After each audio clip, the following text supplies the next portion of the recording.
le Dieu ce matin, dans le nom puissant de Jésus. Mon frère, si tu peux amener direct comme je vais m'adresser. Le thème de ce matin, comme tout le monde le sait, nous avons commencé notre prédication le dimanche passé. La Bible nous a donné un fort thème. C'était Jésus, le Christ du Seigneur, présence de Dieu. Alléluia. Amen. Le thème, c'était dans Luc chapitre 2, verset 26. Et nous avons développé le premier point, Jésus qui était. Jésus, tu es Alpha, Jésus, tu es Oméga. Jésus, tu es Alpha. oh Jésus, tu es oh Oméga. Jésus, tu es Alpha. Jésus, tu es oh. Oméga. Tu n'as pas changé, tu es oh. Alpha. Jésus, tu es oh. Oméga. Oh Jésus, tu es. Alpha. Jésus, tu es oh. Oméga. Jésus, tu es. Alpha. Oh, tu es oh. Oméga. Tu n'as pas changé, tu es oh. Alpha. Oh, tu es oh. Oméga. Oh Jésus, tu es. Alpha. Oh Jésus, tu es oh. Oméga. Merci Seigneur Jésus. Alléluia. Amen. Excellent Père de gloire. Excellent Seigneur Saint-Esprit. Nous voulons juste t'écouter, toi et toi seul. Que ton nom et ta puissance te soient à toi seul, le Dieu de gloire, au nom de Jésus. Amen. Amen. Amen. Amen. Donc, le thème qui a commencé le dimanche passé, quand le Seigneur m'a donné le thème, on l'a eu dans Apocalypse 1, verset 4, qui disait « Jésus qui est, qui était et qui vient ». Alléluia. Amen. Le thème général, c'est Jésus, le Christ du Seigneur, présence de Dieu. Le sous-thème du dimanche passé, c'était Jésus qui était. Et Jésus qui était, cet enfant, Jésus qui était avant le commencement, Jésus qui était avant la création du monde. Ce matin, nous allons aborder Jésus qui est. Le thème de ce matin, c'est Jésus qui est, la Pâque. Alléluia. Amen. Alléluia. Amen. Lorsque le Seigneur m'a donné ce thème, il m'a dit, tu le développes tout le mois d'avril. Jésus qui est à concorder avec aujourd'hui. Dis gloire à Dieu. Gloire à Dieu. Jésus qui est, c'est celui qui est avec nous aujourd'hui. Dis gloire à Dieu. Gloire à Dieu. Il a dit que je m'en vais et je t'envoie le Saint-Esprit comme consolateur. Donc pour que sa présence soit continuelle. Jésus qui est la présence de Dieu grâce au Saint-Esprit que nous avons reçu de Jésus. Parce que c'est le Saint-Esprit qui précise la présence de Dieu continuelle. L'Esprit de l'Éternel, dans l'Ancienne Alliance appelé Esprit de l'Éternel, aujourd'hui appelé Saint-Esprit. La Bible dit dans le livre de Genèse chapitre 1 que l'Esprit de Dieu se mouvait au-dessus des eaux. Lorsque Dieu a commencé à créer les cieux et la terre, l'Esprit de Dieu se mouvait au-dessus des eaux. L'Esprit de Dieu ne change pas. Quand tu dis que Dieu ne change pas, il est le même hier, aujourd'hui et éternellement, c'est que lorsqu'il était, il est le même. Lorsqu'il est, il est le même. Lorsqu'il est éternellement, il est le même. De la même façon, il a frappé les Égyptiens dans la mer Rouge. De la même façon, il a frappé Sodome et Gomorrhe. De la même façon, il a frappé par la parole de Jacob qui est devenu Israël. Rachel fut frappée. De la même façon qu'il frappe, il a frappé les Grecs. De la même façon, les Juifs ont été obscurcis. Ils ont reçu une intelligence obscurcie qui s'appelle une intelligence. Leur intelligence a été frappée quand Jésus est arrivé sur la terre. De la même façon que plusieurs aujourd'hui dans le monde ont une intelligence obscurcie. Ils sont frappés. Sa présence est continuelle. C'est pour cela que le thème général, c'est Jésus, le Christ du Seigneur, présence de Dieu, sa présence qui était, sa présence qui est et sa présence qui vient. Alléluia. Jésus est le même hier, aujourd'hui et éternellement. Il ne bouge pas. Son plan divin ne bouge pas. Son plan ne peut pas bouger. Il n'a pas changé son plan à cause de ta façon de faire. Ce n'est pas ta méchanceté qui va pousser Dieu à changer de plan. Ce n'est pas le monde qui va pousser Dieu à changer son plan divin. Dieu ne peut pas changer son plan à cause des hommes. Amen. C'est pour cela qu'aujourd'hui, tout le monde entier célèbre la Pâque. La Pâque comme un rituel, comme une tradition. Fête juive, fête chrétienne, fête de je ne sais pas qui. Mais Jésus a institué la Pâque quand il est arrivé. Le Saint-Esprit a institué la Pâque. Jésus est Dieu. Déclare Jésus est Dieu. Jésus est Dieu. Est-ce que mon frère, ma soeur, tu as un doute sur ça? Non. Alléluia. Alléluia. Amen. Je vais lire Luc chapitre 24. À partir du verset 1 seulement. Juste pour mettre le contexte de la Pâque. Après, nous allons rentrer dans Jésus qui est la Pâque. Amen. Il est écrit dans ma version le semeur. Le dimanche matin, de très bonne heure, les femmes se rendirent au tombeau. On va mettre un point d'abord là-bas. Quand on te dit dimanche matin, ce n'est pas à 10 heures, à 11 heures. La Bible dit que le Seigneur s'éloignait très tôt le matin pour prier.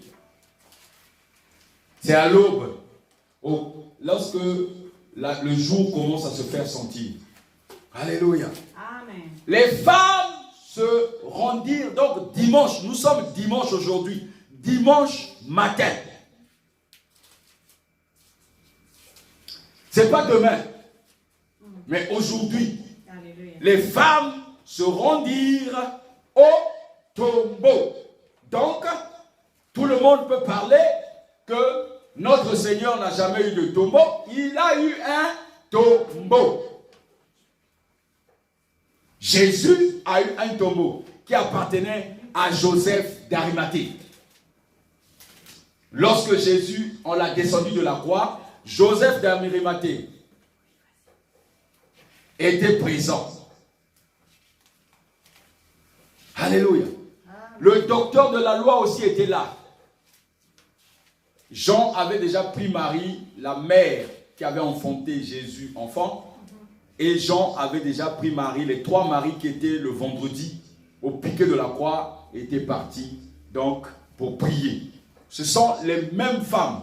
Marie de Magdala, l'autre Marie et une autre femme. Cette fois-ci, Marie, mère de Jésus, n'était pas dans le groupe pour aller au tombeau.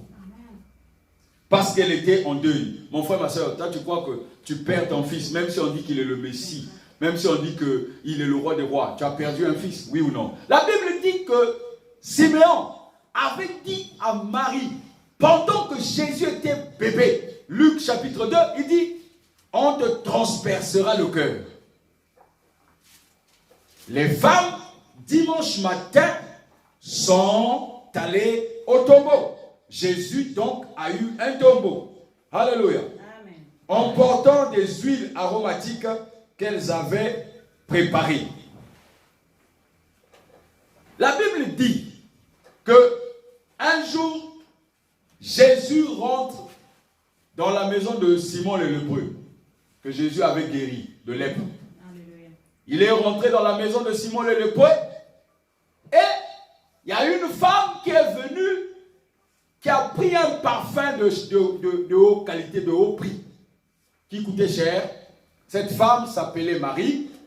Cette femme a déversé le parfum, il a cassé le vase, il a embaumé le Seigneur. Judas, qui était cupide, va dire, mais pourquoi gaspiller ce genre de parfum? On aurait dû le vendre pour donner le reste aux pauvres. Jésus dit, vous aurez les pauvres avec vous. Mais Judas ne devait pas donner aux pauvres, hein. Il était cupide, c'était un voleur. Lui, quand l'argent de l'église rentrait, il le mettait dans la poche. Alléluia. Amen. Et cette femme avait déjà embaumé Jésus. Et Jésus a bien dit, c'est le parfum qui a été pour le jour de ma sépulture. Le jour que vous allez m'embaumer, c'est qu'elle a déjà fait. Mais les femmes avaient oublié que Jésus a déjà été embaumé. Elles vont arriver avec des aromates. Alléluia. Amen. Comme toute personne aujourd'hui qui oublie la parole de Dieu face à une situation. Dieu parle toujours à ses enfants. Le problème, c'est que les gens oublient ce que Dieu dit. Dieu parle que le monde des ténèbres va s'élever contre la puissance des enfants de Dieu. Les enfants de Dieu qui ne sont pas forts vont être affaiblis. Amen. La Bible le dit. Aujourd'hui, les enfants de Dieu sont rentrés dans la danse du monde des ténèbres. Ils sont affaiblis. Nous célébrons la Pâque. Dieu a quelque chose à faire pour cette Pâque. Le dimanche matin. Je vais lire l'origine de la Pâque. Je n'ai pas dit que c'est la même chose que Dieu veut accomplir aujourd'hui. Parce que, à l'époque, Dieu avait parlé à Moïse que voici ce que je veux faire. Dieu n'a pas encore parlé pour dire que je vais envoyer un coronavirus. Il ne faut pas faire des comparatifs. Alléluia. Le Seigneur m'a dit, dans la soirée, il me dit, il ne faut pas comparer. Ce n'est pas la même chose. Ce n'est pas moi. Exode chapitre 12. Il est écrit ceci. Dieu a fait son plan merveilleux. Quand il frappe, il avertit et il dit comment faire. Il dit comment faire, comment les enfants de Dieu vont faire. Mais je vois, des fois on récupère l'origine de la Pâque, on commence à dire ça aujourd'hui. D'accord. Si c'est Dieu qui t'a dit, gloire à Dieu. Alléluia. Amen. Alléluia. Amen. Exode 12, verset, je vais lire verset 12 et puis je vais lire verset 27. Tu lis le chapitre chez toi. Alléluia. Il est écrit ceci. Exode 12, à partir du verset 12.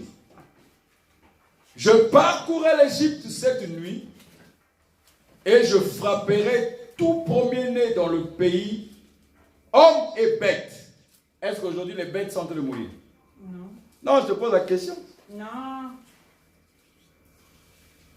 Tu as vu des bêtes mourir? Non. Ah. Et je frapperai le tout premier-né dans le pays, tout homme et bête, et j'exercerai ainsi mes jugements contre tous les dieux de l'Égypte. Je suis l'Éternel. Le sang sera pour vous un signe sur les maisons où vous serez. Je verrai le sang, je passerai par-dessus vous. Ainsi le fléau destructeur ne vous atteindra pas lorsque je frapperai l'Égypte. Beaucoup de gens aujourd'hui disent que c'est la même chose. Alléluia. Amen. Comparativement parlant, nous sommes le 12e jour du mois d'avril. La Bible dit, dans le temps du Pâques, il dit, ce mois sera le premier mois de l'année. Verset 1, c'est écrit, Exode 12, Et au 10e jour, vous commencez à immoler l'agneau. L'agneau fut immolé le 10e jour, vendredi le 10. Est-ce qu'on n'a pas immolé l'agneau? Alléluia. On a immolé l'agneau ou pas? Les contextes peuvent être les mêmes. Mais est-ce que la situation est la même? Non. Nous sommes tombés dans l'année où Dieu avait institué la Pâque. C'est tombé exactement le 10e jour, hier, vendredi. Et le 12e jour, Christ est ressuscité. Le 14e jour, vous commencez à célébrer la gloire de Dieu. Alléluia. Amen. Mais Dieu a dit à Moïse, je frapperai. Aujourd'hui, tu es confiné dans ta maison. Aujourd'hui, il y a un virus qui se promène. Est-il le fléau destructeur? Qui envoie le fléau destructeur? Qui envoie le fléau? Dieu dit, j'enverrai, je passerai. Alléluia. Je te relis ça. Parce que tu vas commencer à dire, oh, Dieu peut faire ça. Le sang sera pour vous un signe sur les maisons où vous serez. Je verrai le sang, je verrai le Sang. Qui verra le sang? Non. Dieu. Je verrai le sang. Il dit le sang sera pour vous. Alléluia. Le sang sera pour vous un signe sur les maisons où vous serez. Je verrai le sang, je passerai par-dessus vous. Ainsi, une fois qu'il est passé, le fléau destructeur ne vous atteindra pas lorsque je frapperai l'Égypte. Qui frappe l'Égypte? C'est Dieu. Oh. Dieu frappe l'Égypte. Alléluia. Amen. Verset 14. Parce que deux fois, tu célèbres la Pâque, mais peut-être que tu ne connais pas ce que c'est. C'est pour cela que ce n'est pas un défaut, hein, ne pas connaître. Hein. C'est pour cela que tu suis le culte d'aujourd'hui. Pour comprendre. Alléluia. Amen. C'est fait pour ça. Verset 14. De génération en génération, vous commémorez ce jour. Vous commémorez ce jour par une fête que vous célébrerez en l'honneur de l'Éternel. Cette fête est une institution en vigueur à perpétuité. Et pourquoi on dit que c'est une fête des Juifs, je ne sais pas. L'Éternel, quand il a parlé à perpétuité, il connaît son plan merveilleux. Il dit, vous célébrerez ce jour, vous commémorez en mémoire de la première Pâque. En mémoire de la première Pâque, voici ce que vous ferez désormais. Quand vous arriverez ce mois, qui devient le premier mois de l'année, c'est-à-dire que 2020 commence maintenant. Tout ce qui était avant n'était pas 2020. C'est pour cela que ta double portion arrive dans le nom de Jésus. Ta double portion arrive dans le nom de Jésus. Le Saint-Esprit te démontre qu'il repart de zéro. Avec toi, il fait table rase. La double portion va arriver. Que le monde des ténèbres ne te dise pas que non, ça ne va pas arriver.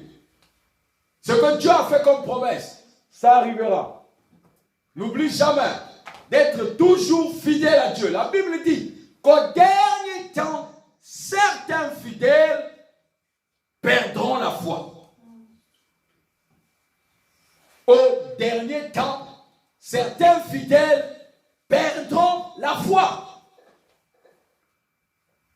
Alléluia. Amen. À cause des tribulations. La Pâque, c'est Jésus. Amen. Revenons au verset 1, toujours dans Exode. Je voudrais te mettre d'abord les points sur la Pâque. Jésus qui va suivre. Alléluia. Il est écrit, l'Éternel parla à Moïse et à Aaron en Égypte. Il leur dit, ce mois-ci sera pour vous le premier mois de l'année. Donnez à toute la communauté d'Israël les instructions suivantes. Le 10e jour de ce mois, que chaque maison ou chaque famille se procure un agneau. Alléluia. Alléluia. Amen.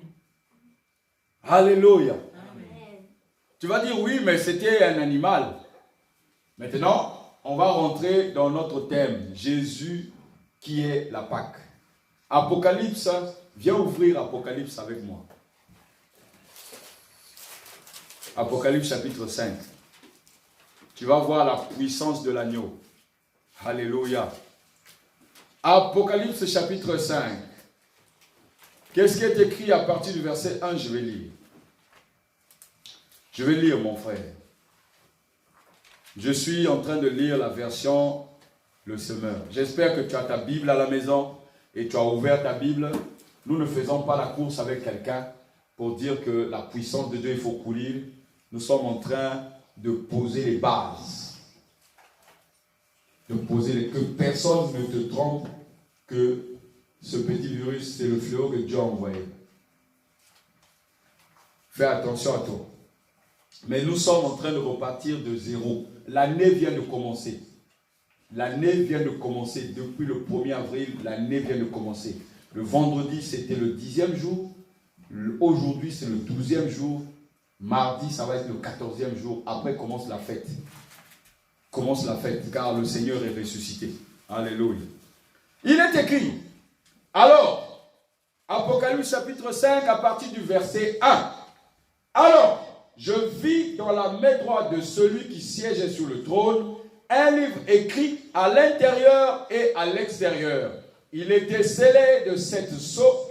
Je vis aussi un ange puissant qui proclamait d'une voix forte, qui est digne d'ouvrir le livre et d'en rompre les sceaux. Mais personne, ni au ciel, ni sur la terre, ni sous la terre, n'était capable d'ouvrir le livre, ni de le lire. Je me mis à pleurer abondamment, parce qu'on ne trouvait personne qui fût digne d'ouvrir le livre et de le lire. Alors, l'un des représentants du peuple de Dieu me dit, dans notre version, on dit l'un des 4 êtres vivants, ou l'un des 24 veillards. Dans l'autre version, qu'est-ce qui est écrit? Frère Moïse, verset 3. Verset 5, qu'est-ce qui est écrit? Et il déclare. Oui. Alors l'un des anciens me dit. Ah, chez toi, c'est l'un des anciens. Ok. Et l'un des vieillards. L'un des 24 vieillards. Gloire à Dieu. Donc, dans d'autres versions, c'est l'un des 24 vieillards. Du peuple me dit, ne pleure pas. Voici, il a remporté la victoire. Le lion de la tribu de Juda, le rejetant de la racine de David, pour ouvrir le livre et ses 7 sceaux. Amen. Amen. Acclame Jésus. Acclame Jésus. Qu'est-ce qu'il dit dans ta version? Il dit, qui a ouvert le livre? Verset 6. Verset 6. Puis je vis au milieu du trône. Ah. Et des 4 êtres vivants. Verset 6, ouais. Et au milieu des anciens, un agneau debout, comme offert en sacrifice. Tu as vu qui? Un agneau debout, comme offert en sacrifice. Alors, je vis au milieu du trône et des 4 êtres vivants et au milieu des représentants du peuple qu'on appelle les 24 vieillards de Dieu, un agneau. Dieu a dit dans Exode 12 qu'il fallait que chaque maison tue un agneau pour célébrer la première Pâque. Et Dieu a institué la Pâque comme une institution divine. Et lorsque Jean est arrivé sur l'île de Patmos, Jean a reçu la révélation quel était cet agneau. Alléluia. Amen. Jean chapitre 1. Parce que Jésus qui est la Pâque. Alléluia. Amen. Jésus qui est la Pâque. Jésus qui est La Pâque. Jésus qui est La Pâque. Alléluia. Amen. On y va. Jean chapitre 1, verset 14. Il est écrit ceci. La Bible déclare, celui qui est la parole est devenu homme et il a vécu parmi nous. Nous avons contemplé sa gloire, la gloire du Fils unique envoyé par son Père, plénitude de grâce et de vérité. Jean, son témoin, a proclamé publiquement, voici celui dont je vous ai parlé lorsque j'ai dit, celui qui vient après moi m'a précédé car il existait déjà avant moi. Amen.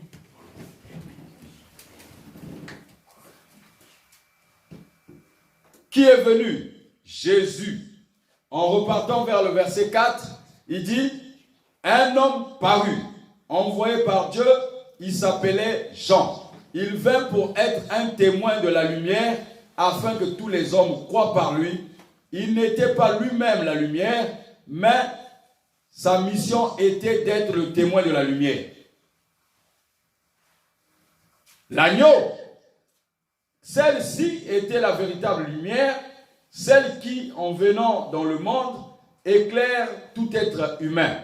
Celui qui est la parole était déjà dans le monde, puisque Dieu a créé le monde par lui, et pourtant le monde ne l'a pas reconnu. Il est venu chez lui, et les siens ne l'ont pas accueilli.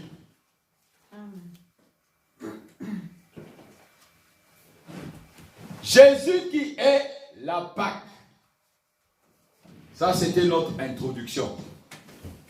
L'agneau qui a été donné aux enfants d'Israël juifs va être donné aussi aux païens qui n'étaient pas des juifs. Cet agneau vient faire table rase sur ta vie. Il remet tout à zéro. En l'acceptant comme Seigneur et Sauveur, véritable maître, il remet ta vie à zéro. Quelque chose ce que tu as fait avant. Même si avant tu as tué 1 million de personnes.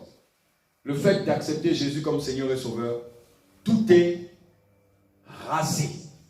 C'est pas oublié, hein, parce que le temps des oublis existe, la mer des oublis existe. Il y a des gens qui, en pardonnant, ont oublié. Quand ça remémore encore, il va récupérer dans la mer des oublis. Jésus qui est cet agneau a été donné. Par qui? Par Dieu lui-même.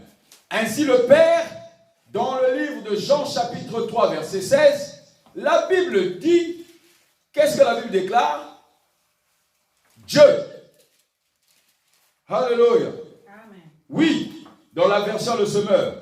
Oui, Dieu a tant aimé le monde qu'il a donné son Fils, son unique, pour que tous ceux qui placent leur confiance en lui échappent à la perdition et qu'ils aient la vie éternelle.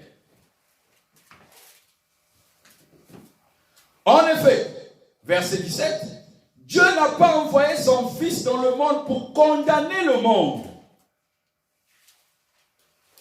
mais pour que celui-ci soit sauvé par lui.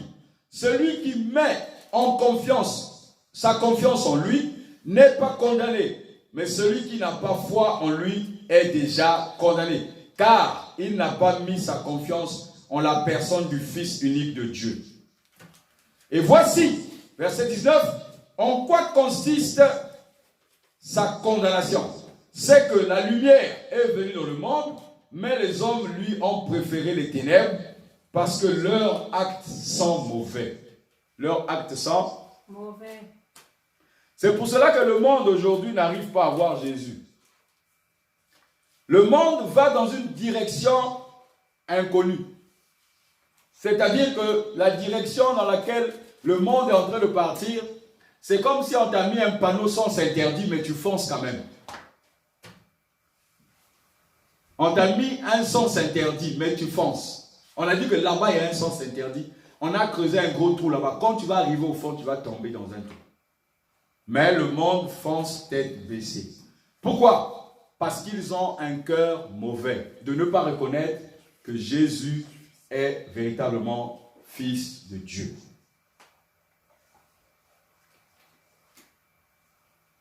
La Bible est claire là-dessus, mon frère, ma soeur.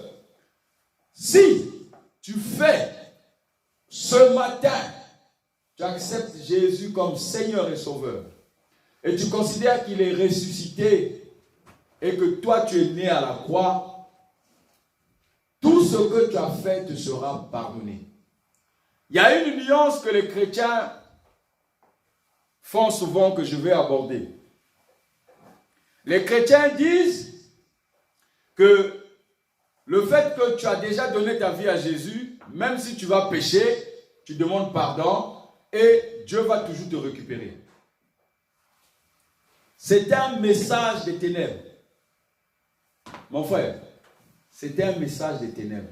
Lorsque la femme qui avait une perte de sang pendant 12 ans est arrivée devant Jésus et a touché le coin de sa robe qu'on appelle paon, le bord de la robe de Jésus.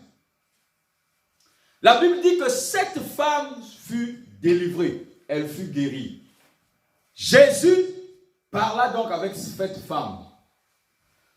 Lorsque la femme prostituée qui avait emmené son parfum pour embaumer Jésus, qui est Marie, la sœur de Marthe et la sœur de Lazare, lorsqu'elle est arrivée aussi proche de Jésus, Jésus l'a accueillie, ses péchés furent pardonnés. Mais qu'est-ce qui fait la différence? Qu'est-ce qui a créé la différence entre les deux? Jésus a parlé de Marie et il a dit, va, ta foi t'a sauvé. Alléluia. Amen. Va, ta foi t'a sauvé. À cette femme qui avait une perte de sang, il dit, va et ne pêche plus. À la femme adultère, Jean chapitre 8, il dit, va et ne pêche plus. Donc, tu célèbres la Pâque toutes les années. Et tu crois que c'est pendant la Pâque que tu vas demander pardon pour la rémission de tes péchés. La Bible dit que le sang de Jésus a déjà fait une rémission des péchés lorsque tu gardes sa parole. Hébreux chapitre 10.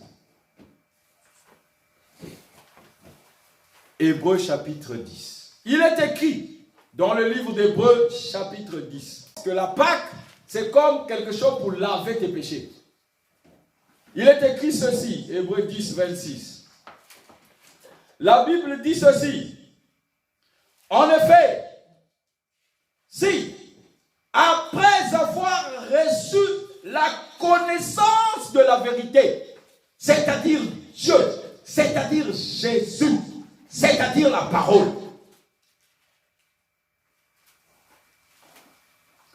nous vivions délibérément dans le péché, il ne reste plus pour nous de sacrifice pour le péché. Alléluia. Amen. Et il dit, la seule perspective est alors l'attente terrifiante du jugement et du feu ardent qui embrase ceux qui se révoltent contre Dieu. Je ne suis pas contre. D'ailleurs, qui suis-je? Je ne suis qu'une petite personne moindre que l'Éternel utilise. Un instrument, comme une guitare. Une guitare, quand tu as fini d'utiliser, tu laisses à côté. C'est ce que je suis. Comme ce micro. Une fois que j'ai fini, je ne vais pas me promener avec dans la rue. Je ne suis qu'une piètre personne par qui Dieu peut parler. Mais je ne suis pas contre des rassemblements de prière, de repentance. Je ne suis pas contre la repentance. Mais qui se repent? Qui se repent? Qui se repent? Car la Bible dit, si tu es enfant de Dieu, tu as triomphé du monde. Si tu es réellement celui que Jésus a rencontré, tu as triomphé du péché. grâce au sang de Jésus. Ça veut dire que tu ne peux plus pécher. C'est impossible. Le péché n'est plus en toi. Alléluia. Le chrétien se trompe beaucoup en faisant des familiarités avec le Saint-Esprit. Même au niveau des hommes qui se disent des grands hommes de ce monde. Jésus est entré une seule fois pour toutes dans le tabernacle et il en est sorti. Il dit, si tu demeures dans ma parole, tu es sanctifié. La conscience péché n'existe plus. C'est la conscience gloire qui remplace. La gloire de Dieu vit avec toi. C'est-à-dire quand tu veux poser un acte, tu demandes à Dieu, que vas-tu faire? Alléluia. La Bible dit, Deutéronome chapitre 6, il est écrit ceci. Écoute très bien, Deutéronome 6 à partir du verset 5. Qu'est-ce qui est écrit, mon frère? Verset 5. Deutéronome 6 à partir du verset 5. Regarde ce qui est écrit. Alléluia. Amen. Que dit la parole, mon frère? Lis un peu à haute voix. La Bible déclare, Oui. Deutéronome 6, verset 5. Oui. Tu aimeras l'Éternel, Tu aimeras l'Éternel. ton Dieu, De de tout ton cœur, tout ton cœur. de toute ton âme De toute ton âme. et de toute ta force. Et de toute ta force. Les commandements que je te donne Uh-huh. Les commandements que je te donne aujourd'hui seront dans ton cœur. seront où? Dans ton cœur. Les commandements seront où? Dans ton cœur. Les commandements seront où? Dans ton cœur. Est-ce qu'on a dit que les commandements seront dans ta tête? Le péché circule dans la tête. Quand tu commets un acte, tu te dis que tu vas poser un acte, tu commences à te dire, c'est un péché, c'est un péché, c'est un péché. Les enfants de Dieu triomphent du monde. Triomphe du Monde. La suite, mon frère. Tu les répéteras Tu les répéteras. à tes enfants. À qui? Tes enfants. De génération en Génération. Alléluia. Amen. Alléluia. Amen. Acclame notre Dieu qui n'a jamais changé. Alléluia. Beaucoup de personnes sont parfois conscientes de commettre des actes atroces malgré leur statut chrétienne, malgré qu'ils ont des postes dans les synagogues, dans les assemblées, juifs, grecs, chrétiens, catholiques, tout ce que vous savez. Malgré cela, et après ils vont te dire, il faut qu'on se repente. C'est-à-dire, chaque année, tu commets les mêmes péchés, mais tu te repens. Ça devient comme l'ancienne alliance. Dans l'ancienne alliance, les gens pouvaient pécher. Et le fait qu'on tuait les bœufs, on avait ce qu'on appelle le lavement du sang, le lavement du péché par le sang des bœufs, le sang des taureaux, le sang des vaches. Et chaque année, le sacrificateur rentrait dans le lieu très saint pour purifier les gens. Mais Jésus te dit, nous ne sommes plus dans l'ancienne alliance. L'ancienne alliance a été abreuvée par la nouvelle alliance. Alléluia. Jésus est rentré une seule fois pour toutes. Il n'est plus à la croix, il n'est plus dans un tombeau, il n'est plus à la célébration de la Pâque. Jésus revient bientôt. Il revient bientôt. Jésus revient bientôt. Jésus revient bientôt. Revient bientôt. Il revient bientôt.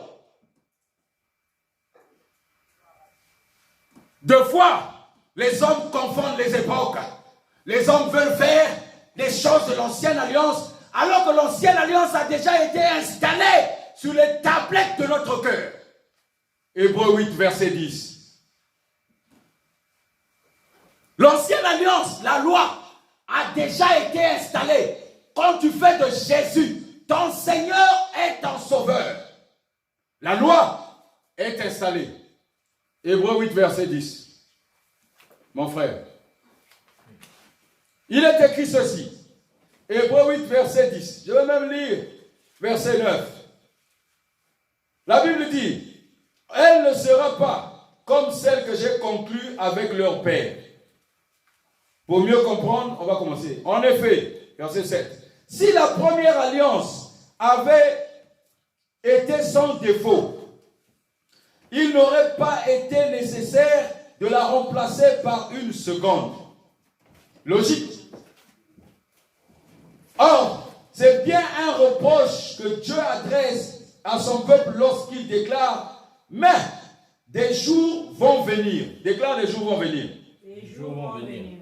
Dit le Seigneur. Dit le Seigneur. Où je conclurai Où je conclurai avec le peuple d'Israël et celui de Juda une alliance nouvelle. Alléluia. Amen. Elle ne sera pas comme celle que j'ai conclue avec leur père, quand je les ai pris par la main pour les faire sortir d'Égypte, puisqu'ils n'ont pas été fidèles à mon alliance. Quand ils n'ont pas été fidèles à la première alliance, que fait le Seigneur? Ben, il les coupe. Alléluia. Alléluia. Amen. Amen. Alors il est écrit, mais voici, il dit à mon alliance, moi, alors, je me suis détourné d'eux. La première alliance, Dieu s'est détourné des enfants à qui il avait fait l'alliance. Mais voici quelle alliance je vais conclure avec le peuple d'Israël. Après ces jours, dit le Seigneur, je placerai mes lois dans leurs pensées. Alléluia. Amen. C'est-à-dire que lorsque tu fais de Jésus Seigneur et Sauveur, ce n'est pas toi qui vas commencer à observer pour dire je dois faire ça, je dois. Non, marche simplement. Jésus t'a sauvé. Alléluia. Amen. Garde la foi. C'est par la foi que l'alliance demeure. Il dit je vais installer cette loi dans leurs pensées. Je les graverai sur leur cœur. Je serai leur Dieu et ils seront mon peuple. Ils n'auront plus besoin de s'enseigner l'un l'autre. Alléluia. Alléluia. Amen. Dieu ne viendra plus. Quand il te fait fils de Dieu, ce qui se passe, c'est que Dieu, il grave sur la tablette de ton cœur la loi. Donc, la loi maintenant est dans ton cœur.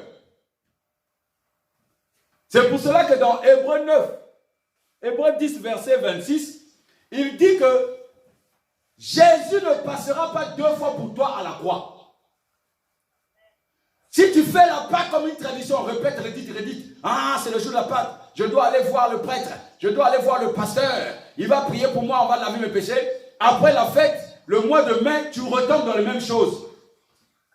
Et tu vas dire aux gens, non, il faut se repentir. Se repentir de quoi?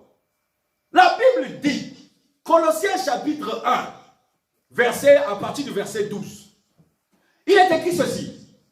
Je rends grâce au Père qui m'a rendu capable. Donc le Père qui m'a appelé. Si Jésus est ta Pâque, le Père t'a appelé. Si tu as encore des doutes, quand tu vois les hommes d'autrui, les femmes d'autrui, tu es excité. Jésus ne t'a pas encore appelé. Jésus t'appelle et il installe sa loi dans les tablettes de ton cœur. Si tu as encore les possibilités, si tu n'as pas la capacité du Père, mais tu t'amuses à voler, tu t'amuses à être cupide, à avoir l'envie, tu es envieux, Jésus n'a pas encore été dans ton cœur. Prie le Seigneur qui te rencontre. C'est pour cela qu'aujourd'hui, tu vois beaucoup de gens se lever et se déclarer pasteur. Ils se lèvent, ils se déclarent pasteur. La Bible dit que Jésus est né du Saint-Esprit. La Bible dit que le Saint-Esprit a couvert Marie pour faire naître Jésus. Jésus est né du Saint-Esprit. Lorsqu'il est né du Saint-Esprit, quand il est arrivé au monde, Il savait qu'il était venu du ciel. Pourquoi? Lorsqu'il a eu 12 ans, Jésus est resté au temple. Les parents l'ont cherché. Marie et Joseph ont cherché Jésus. Quand ils l'ont retrouvé, ils lui ont posé la question, mais pourquoi tu nous as fait ça? Jésus dit, ne savez-vous pas que je dois m'occuper du travail de mon Père? Jésus, à 12 ans, savait, il était conscient. Pas comme les personnes à qui on oint. Il est né onction divine. Malgré qu'il savait qu'il était né de Dieu, qu'il était celui qui devait ôter le péché du monde, il attendait le décret royal. Il attendait l'onction Minchak qui devait venir du Père pour l'établir afin qu'il travaille. C'est pour cela qu'il y a des scandales dans les églises. Aujourd'hui, à cause d'un virus, les gens commencent à se rassembler. On dit on va se repentir. Mon frère, repens-toi car tu n'as jamais connu Jésus. Repens-toi. Tu n'as jamais connu Jésus. Il n'y a personne au monde, sur la terre, sous la terre et dans le ciel, qui ayant rencontré Jésus n'a point changé.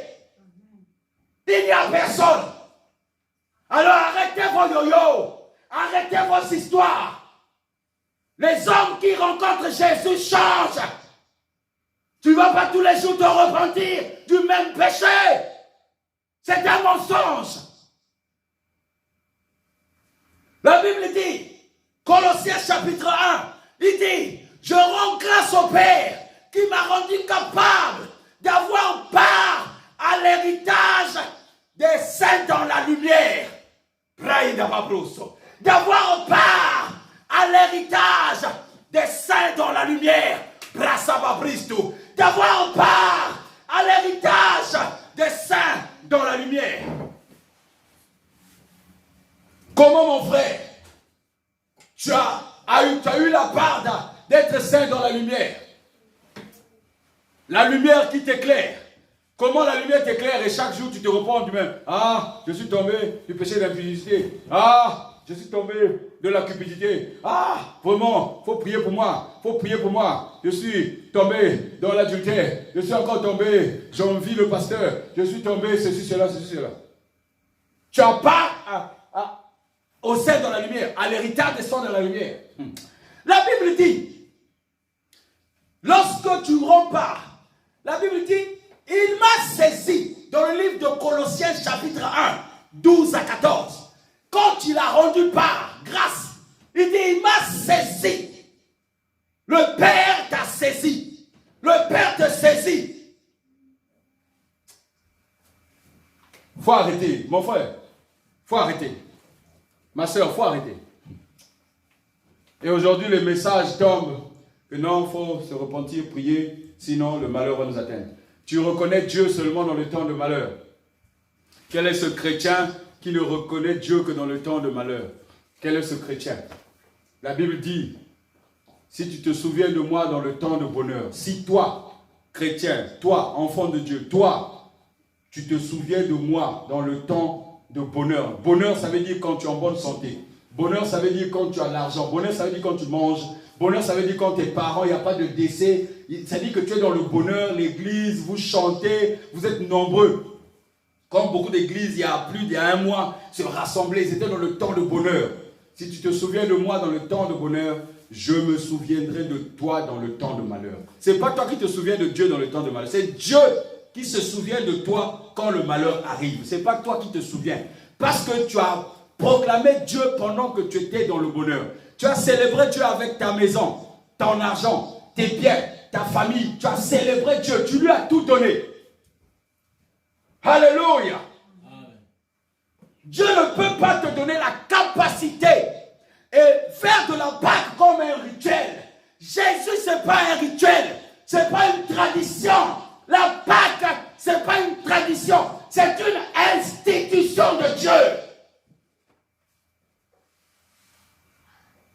Lorsque je suis allé dans la profondeur de cette prédication, je me suis posé la question, mais finalement, Jésus n'a pas célébré la Pâque à la croix, bien sûr.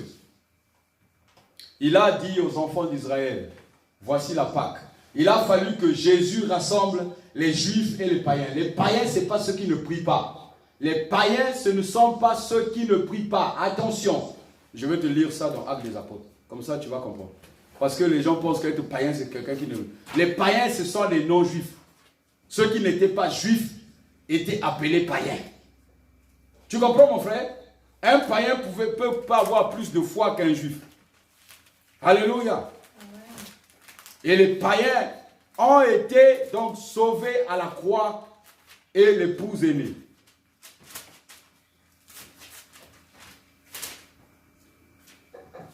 Actes des Apôtres, chapitre 10. Qu'est-ce qui est écrit? La Bible dit ceci. Je lis toujours dans ma version Le Semeur. Alléluia. Amen. Verset 1. Je vais lire quelques versets. À Césarée vivait un officier romain nommé Corneille, qui avait un poste de commandement dans la cohorte appelée l'Italique. Il était pieux et craignait Dieu. Il était pieux et craignait Dieu. Il était pieux et craignait Dieu. Avec tous les gens de sa maison. Il était généreux envers les pauvres du peuple et priait Dieu en tout temps. Un jour, vers 3 heures de l'après-midi, il y eut une vision. Il vit distinctement un ange de Dieu qui entrait chez lui et qui lui dit « Corneille !» Corneille le regarda et tout tremblant, demandant « Qu'y a-t-il, Seigneur ?» L'ange lui répondit « Tes prières et tes largesses envers les pauvres ont été recueillies par Dieu et il est intervenu en ta faveur. C'est pourquoi, maintenant, envoie des hommes à Jaffa pour faire venir ici un certain Simon que l'on surnomme Pierre. Il loge chez un autre Simon, un tanneur qui habite une maison près de la mer. Dès que l'ange qui venait de lui parler fut parti, Corneille appela 2 de ses serviteurs et l'un des soldats affectés à son service, qui était un homme pieux aussi. Il leur raconta tout ce qu'il venait de se passer et les envoya à Jaffa. Amen. Amen. Amen. Amen. Corneille était païen, mais il craignait Dieu. Il a réussi à ce que toute sa maison, ça veut dire que comme le président de ton pays, païen, n'est pas juif, craint Dieu, a réussi à faire que toute sa garde craigne Dieu. Pourquoi aujourd'hui on dit que non, quand tu es au commandement, tu dois servir le diable? Pourquoi les gens pensent qu'il faut servir le diable quand tu es au commandement? Alléluia. Dieu a apparu à Corneille. Dieu a apparu à Corneille. Il est écrit dans le même chapitre 10, les jours suivants, donc Pierre qui rentrait donc à Césarée. Les jours suivants, il arriva à Césarée. Corneille les attendait. Il avait invité sa parente et ses amis intimes. Au moment où Pierre allait entrer, Corneille s'avança vers lui, se jeta à ses pieds et se prosterna devant lui. Mais Pierre lui dit, relève-toi. Alléluia. Amen. Donc, mon frère, ma soeur, la Pâque, ce n'est pas de l'amusement pour dire, chaque avril, on va avoir la Pâque. Jésus va passer à la croix. Et puis, il va se ressusciter. En toi, il n'y a pas de résurrection. En toi, il n'y a même pas la mort. S'il n'y a jamais eu la mort, il n'y aura jamais de résurrection. Chrétiens ayant accepté Jésus comme Seigneur et Sauveur n'a point connu la mort. Comment va-t-il connaître la résurrection? La mort, c'est la mort de toute chose. La mort de ton sommeil. La mort de tes habitudes. Tes habitudes vont être tuées. La Bible dit que ce n'est pas toi qui fais un effort, c'est Dieu qui place sur la tablette de ton cœur la loi. Il met dans ta pensée l'amour de Dieu. Alléluia. Deutéronome 6, Jésus récupère et vient installer sur la tablette de ton cœur. Aime ton Dieu de toute ton âme, de toute ta force. Alléluia. Tu ne peux pas être chrétien et ne pas aimer Dieu. Tu dois être le premier offrant. Si on est en train de menacer les intérêts de ton père, tu préfères venir au front, advienne que pourra. C'est ça un chrétien. Tu ne peux pas célébrer la Pâque comme si c'était quelque chose de tradition. La Pâque est une institution. Le chef de la Pâque, c'est Jésus. Le roi de la Pâque, c'est Jésus. C'est une institution. Jésus nous fait rentrer dans sa Pâque.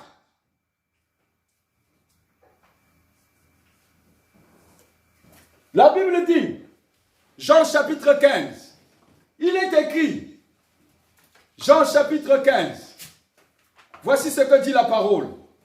Alléluia. Tu te poses des questions, comment je peux reconnaître que vraiment je suis en Jésus? C'est simple. Jésus commence à t'expliquer. Jésus qui est la Pâque, il te fait rentrer dans sa Pâque. Regarde ce qu'il explique. Il dit ceci.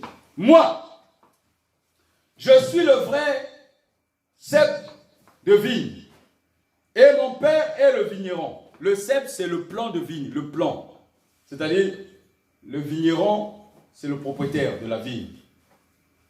Donc, il y a souvent une bouture là, qu'on appelle plant. Quand on plante, après ça donne le sarment, là où maintenant il y aura des grappes de vigne. Jésus dit, je suis le cep et mon père est le vigneron.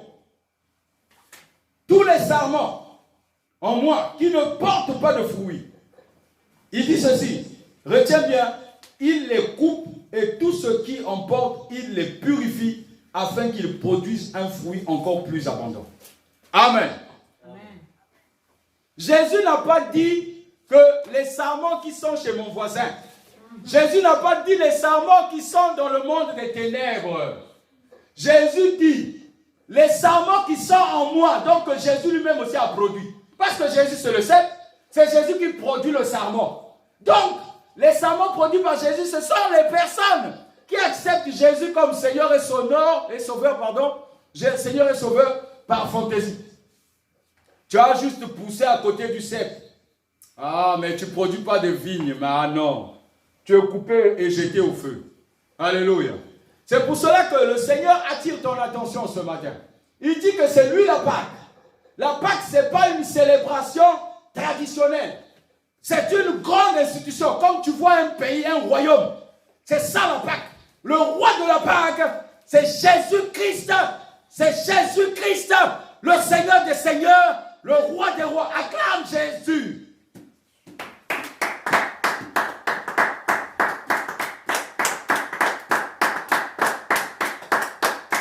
Comment devenir un sarment qui produit des fruits? Verset 7, Jean chapitre 15, verset 7. Mon frère, lis Jean chapitre 15, verset 7. La Bible déclare. Oui, lis un peu fort, mon frère. Si vous demeurez en moi, si vous demeurez en moi, et que mes paroles demeurent en vous, et que mes paroles demeurent en vous, vous demanderez ce que vous voudrez, et cela vous sera accordé. Amen. Amen. Souvent, les hommes, quand ils viennent à Jésus, ils pensent que quand on leur dit de demander ce que vous voulez, hein, c'est-à-dire, tu commences à demander, je veux le mariage. Seigneur, donne-moi le mariage. Donne-moi la plus belle maison. Oh, la Bible dit que ces choses sont en toi. Quand il dit de demander ce que vous voulez là, dans le demander qu'il y a dans Matthieu 7,7 là, ce n'est pas les choses de la terre. Parce que ces choses-là, même les païens les ont. Un païen qui n'a pas été chrétien, celui qui n'est pas passé par la croix, il peut les avoir. Un juif peut avoir ces choses. Un grec a ces choses. Celui qui est bouddhiste a ces choses. Tout le monde a une religion au monde. Hein. On ne te trompe pas que non, les gens n'ont pas de religion. Lui, c'est un athée. Athée, c'est religion. Un juif peut avoir ça. Un non-chrétien peut en avoir. Il suffit d'aller trouver un travail et de commencer à rapporter des sous. Et les gens vont trouver le bon mariage, la bonne maison. Dieu ne te dit pas que si vous demeurez, écoute, si vous demeurez dans ma parole, il dit demeurez dans la parole. Il ne dit pas de réciter la Bible de A à Z. Hein? Il ne dit pas de mémoriser. Demeurer. Demeurer veut dire la tablette de ton cœur, remplie de la parole que tu viens de lire. Tu récites ça, tu dis, hey, Seigneur, si je demeure dans ta parole, je te demande ce que tu veux. Alors ouvre-moi l'esprit.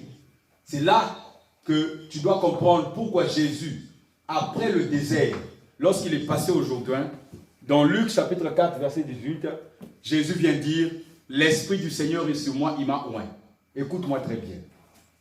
Demandez ce que vous voulez, c'est l'Esprit. Les choses invisibles. Les choses invisibles. Les choses invisibles. Demande les choses invisibles. Demandez ce que vous voulez et je vous le donnerai, c'est les choses invisibles. Les gens, ils prient et après ils disent, parfois ils disent, Seigneur, je suis pauvre. Tu as dit dans ta parole, demandez ce que vous voudrez, je vous le donnerai. Dieu t'a déjà donné la sagesse. Dieu t'a donné l'intelligence. Dieu t'a donné la force. Mais tu continues à croire que Dieu ne t'a pas répondu.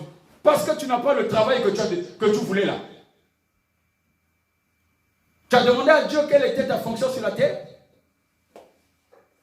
Si Dieu te répond que toi, ta fonction c'est agriculteur, tu vas dire à Dieu, non, c'est pas ça, Seigneur, toi aussi. Alléluia. Amen. Tu vas dire, Dieu, non, c'est pas ça. Oh, toi aussi. Pierre, le Seigneur lui dit que je m'en vais, je prépare donc la mort et la résurrection. Pierre vient bouder à Dieu. Jésus lui dit, le coq n'aurait pas chanté, tu vas me régner 3 fois. Alléluia. Et toi, Dieu te dit quelque chose, toi tu vas bouder. Il dit, non Seigneur, j'irai avec toi, même jusque dans la tombe. Lorsqu'on est venu arrêter Jésus sur la montagne à Gethsemane, Pierre était le premier à trancher l'oreille. Alléluia. Amen. Pierre était le premier à fuir. Il est allé se cacher. Il suivait à distance l'arrestation du Seigneur. Ne boude pas avec le Seigneur. Quand il te dit une chose, accomplis les desseins de Dieu. Accomplis les desseins de Dieu. Demeurez dans ma parole. Ce que vous demanderez, je vous le donnerai. Jésus qui est la Pâque, il est présent en ce moment précis dans ta vie. Il est présent maintenant. Parce qu'il est présent dans ta vie. Il a détruit ton passé. Il a détruit ton futur. Le futur qui était à néant. Le futur qui t'était réservé. Il a détruit tout le passé dans lequel tu marchais dans le monde éternel. Il est venu t'arracher de l'abîme. Il a créé pour toi un présent continuel. C'est pour cela que tu déclares que ni la mort, ni la vie, ni les profondeurs, ni la hauteur, ni les choses présentes, ni les choses dans l'avenir ne pourront plus jamais te séparer de l'amour que Dieu a mis en son Fils, le Seigneur Jésus-Christ. Tu ne déclares cela que quand tu es conscient, tu le sais. Alléluia. Amen. Il l'a établi pour que tu le saches. Jésus qui est présent continuellement viendra même si tu vas dans les lieux qu'on appelle la mort, même si tu vas dans les lieux qu'on appelle les tombeaux. La Bible dit qu'à l'heure de la trompette, Jésus réveillera premièrement les morts qui sont morts en Jésus. Quand tu meurs en Jésus, tu es toujours vivant.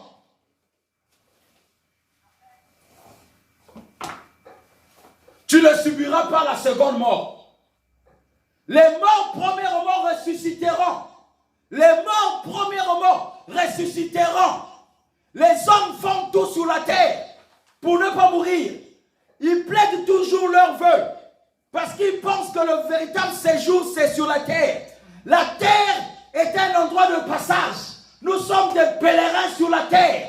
Nous sommes des passagers. Nous avons chacun son temps de vie sur la terre. Et après quoi nous mourrons. Hébreux chapitre 9 verset 27. Tout le monde va mourir. Tout le monde meurt. Jésus le premier est mort. La Bible dit que Jésus est le premier-né d'entre les morts. Jésus est mort, ressuscité. Comment peux-tu parler de la résurrection si le Seigneur n'est jamais mort? Nous mourrons tous, sans exception. Il dit, lorsque la trompette sonnera, 1 Thessaloniciens, chapitre 4, versets 16 à 17, lorsque la trompette sonnera, les morts premièrement ressusciteront. Ensuite viendra le tour de ceux qui sont sur la terre pour rejoindre le Seigneur dans les airs.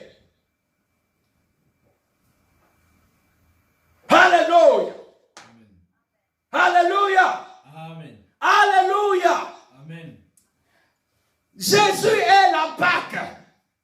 Quand tu as reçu Jésus comme Seigneur et Sauveur, la Pâque s'installe sur la tablette de ton cœur. L'institution divine vient rester sur ton cœur. Les choses que tu faisais ne peuvent plus habiter parmi toi. Parce que la grande institution est venue habiter en toi. Quand passe le malheur, tu es à l'abri. Quand vient la disette, tu es à l'abri. Quand vient la famine, tu es à l'abri. Tu es protégé. Tu es protégé. Tu es protégé. Tu es protégé.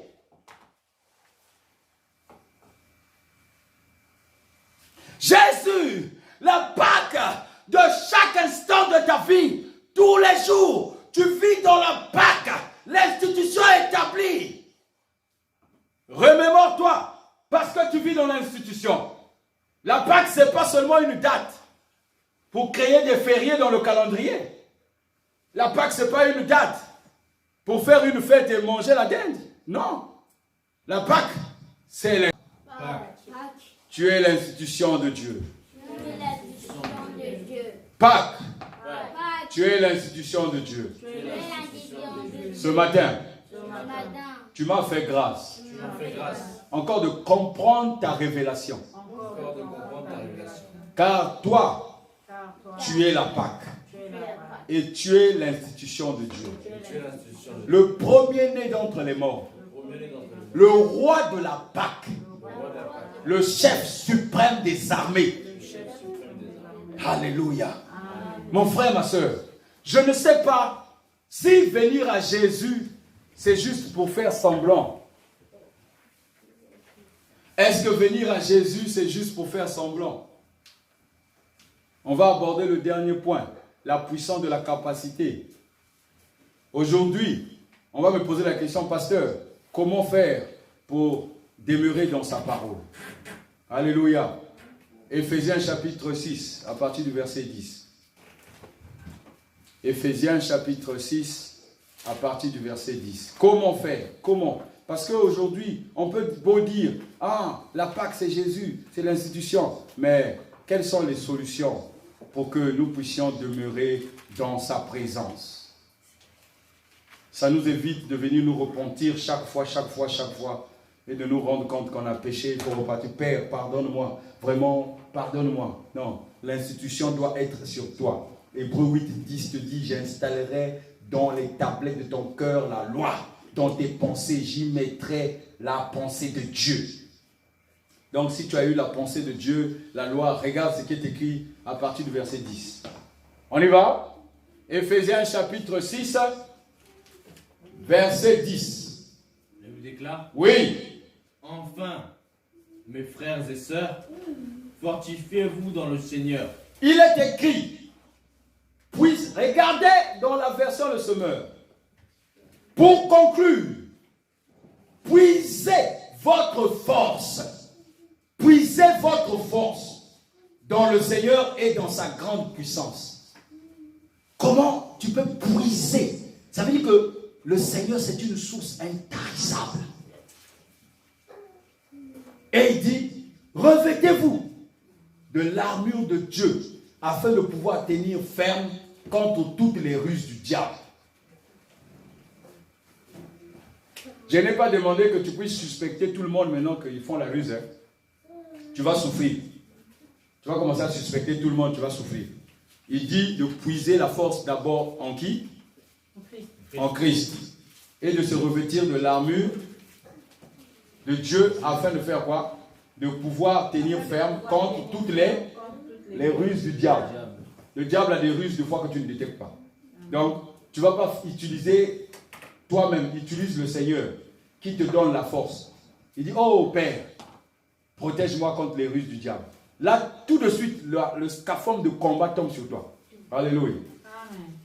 Car nous n'avons pas à lutter contre les êtres de chair et de sang, mais contre les puissances,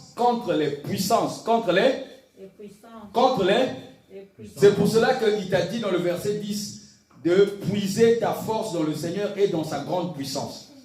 La grande puissance dépasse la puissance, oui ou non? Donc, il faut lutter contre les puissances, contre les autorités, contre les pouvoirs de ce monde des ténèbres et contre les captifs du mal dans le monde céleste.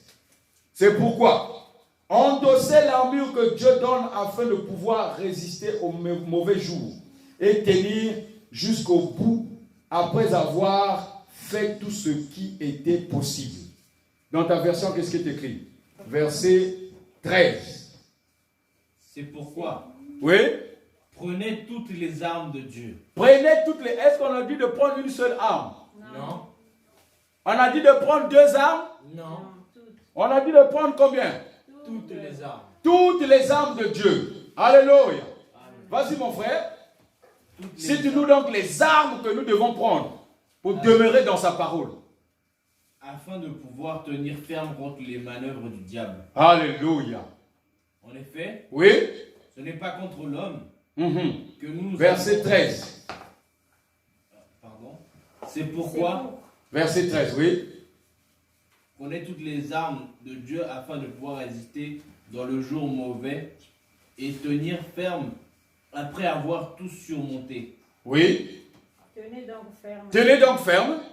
Ayez autour de votre taille, Autour de quoi? votre taille, Autour de quoi? votre taille, Première arme, ayez autour de votre taille quoi? la vérité, La quoi? la vérité. La première chose qu'un chrétien doit obtenir par le fait que la tablette est installée dans son cœur, c'est la vérité.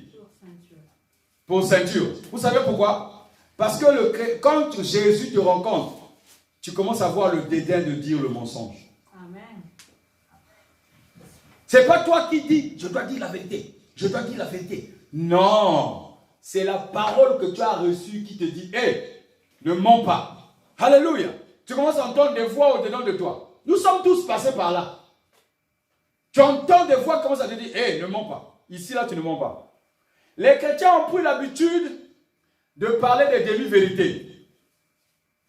Demi-vérité, ça veut dire mensonge. Alléluia. Amen. Demi-vérité, c'est mensonge maquillé. Lorsque tu viens à Jésus, tu veux quitter le mensonge, tu nages dans les demi-vérités. Quand on te pose une question, tu dis une partie, l'autre partie du mensonge, tu caches. Tu caches une partie parce que c'est une mauvaise partie pour toi. Où étais-tu dimanche? Ton mari te pose la question. Tu es allé de 10h, tu reviens à 17h. Mais où est-ce que tu étais? Tu dis au mari, j'étais à l'église. Oh, l'église est finie depuis 13h. La navette t'a même déposé. Mais tu as dit à la navette, non, aujourd'hui dépose-moi à tel endroit. Demi-vérité. C'est vrai, tu étais à l'église. Mais est-ce que tu étais seulement à l'église? Tu étais à l'église et tu allais te vadrouiller ailleurs. Ou tu allais faire tes courses, ou tu allais faire tes magasins, ou tu allais voir une copine ou un ami. Demi-vérité veut dire mensonge. En Europe, il y a le système social. Les personnes qui ne déclarent pas leur activité. La CAF, c'est celui qui s'occupe du social. Beaucoup de gens, pour essayer de gratter, même pas beaucoup d'argent, 50 € ou 100 € ou je ne sais pas, 200 €, font une fausse déclaration. Ils font une fausse déclaration. Ils disent bien à la CAF, parfois qu'il a travaillé, mais ils déclarent, non, j'ai seulement travaillé tant d'heures. À la fin, la CAF te paye beaucoup d'argent. 3 mois plus tard, la CAF se rend compte que tu as menti. Demi-vérité veut dire mensonge. Tu as bien travaillé, mais le nombre d'heures que tu as déclaré n'est pas celui que tu as fait. Amen. Amen. Tu veux à l'église, tu veux être chantre, mais tu contactes donc les personnes pour que tu sois chantre. Tu deviens chantre. Ton idée, c'est que quand tu montes à la chaire pour chanter, tu mets des petites mini-jupes ou pour montrer tes cuisses pour séduire l'église. Tu es qui à l'église? Ah, je suis chantre. Demi-vérité. En réalité, tu n'es pas chantre, tu es séductrice. Amen.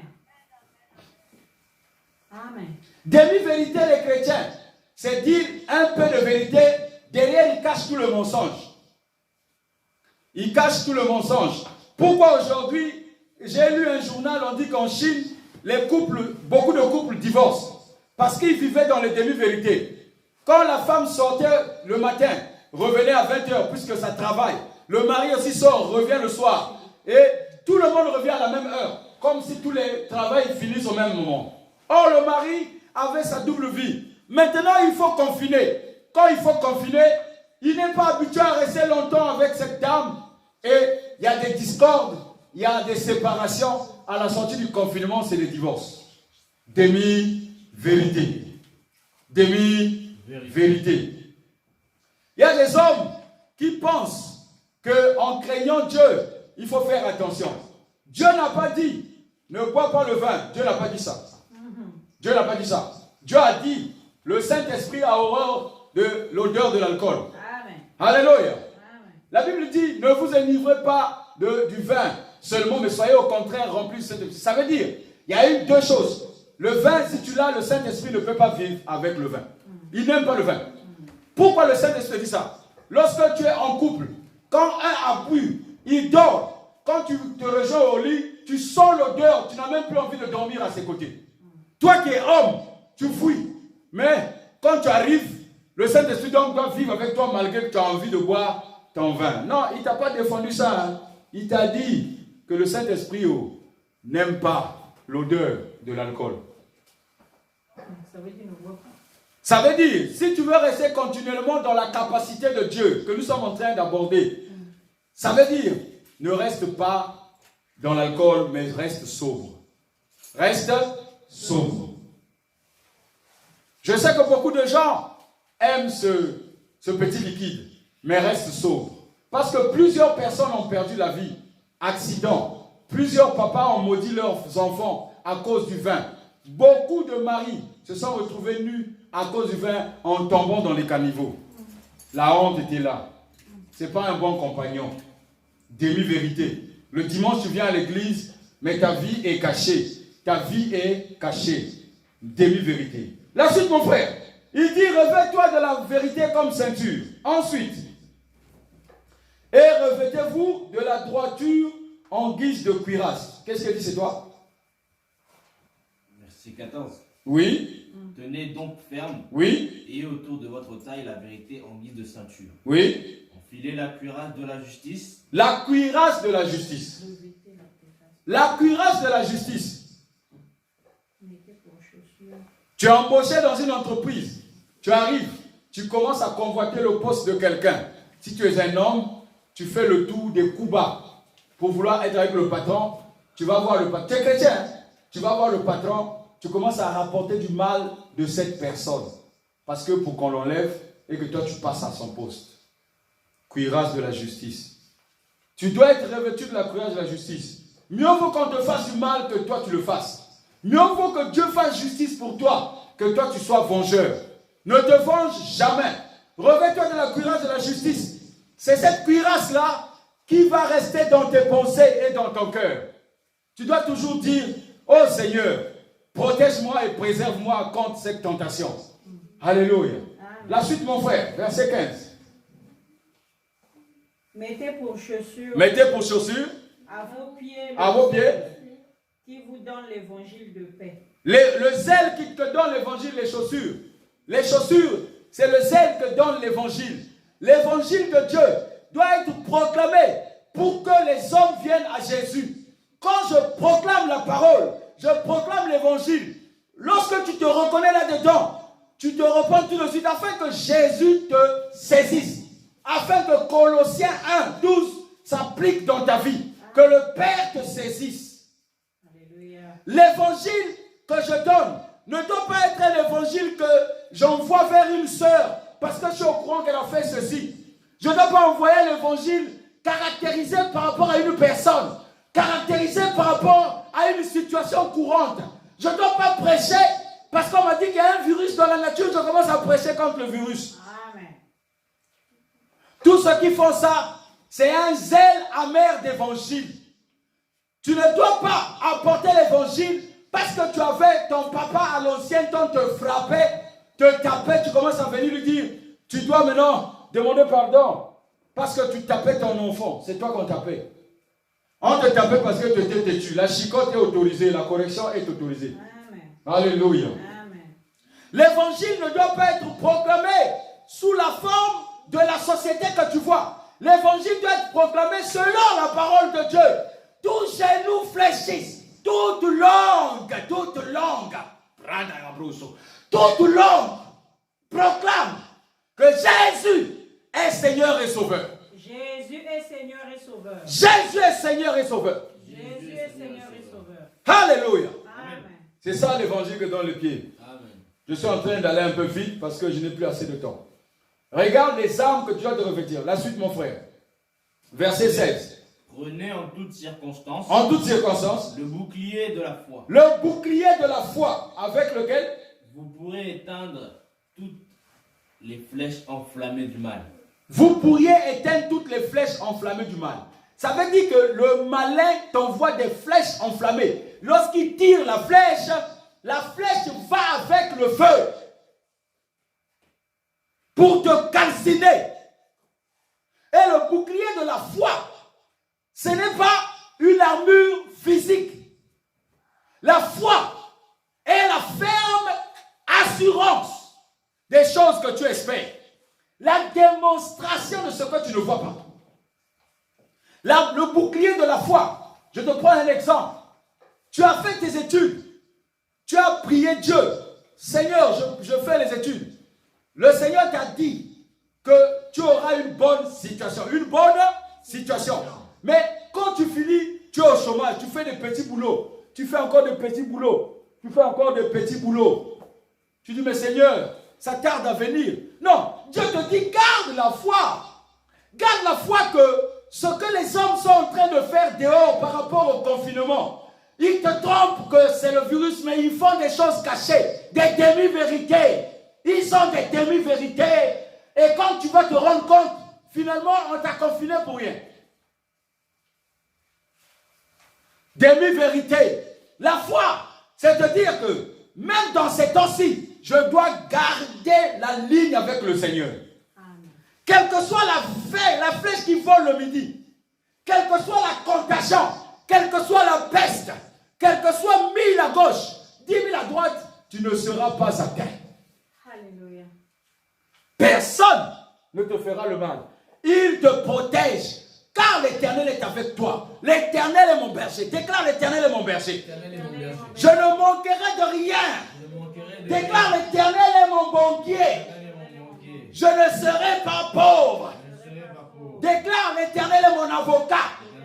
Quelle que soit l'affaire qu'on va me juger, que je sois fautif, que j'ai raison, Jésus fera justice.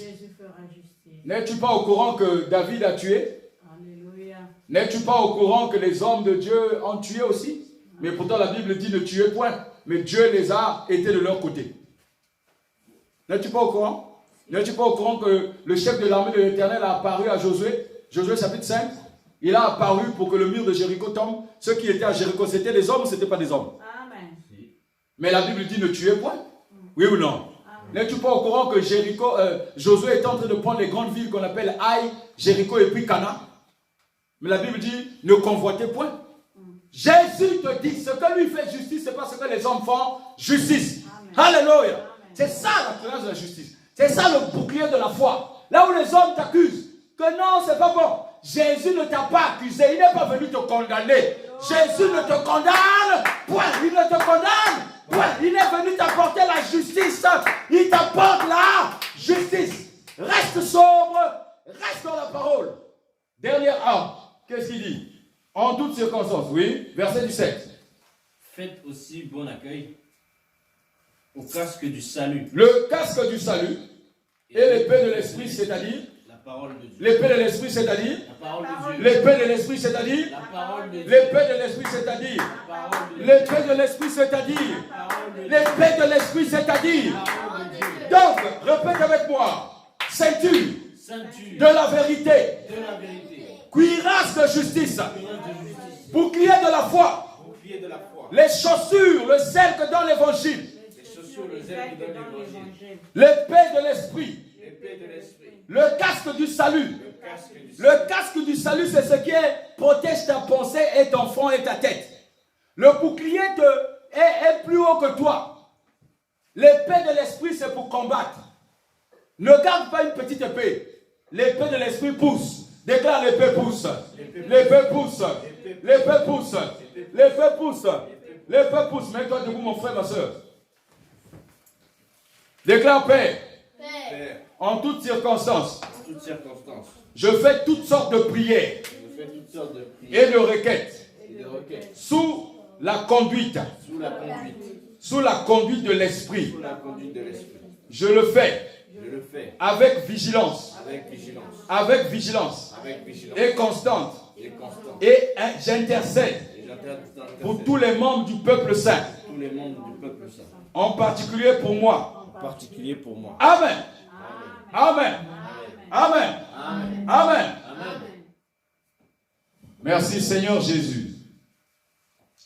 Merci de la puissance de la Pâque, qui est une institution divine. Merci de me faire plonger là-dedans.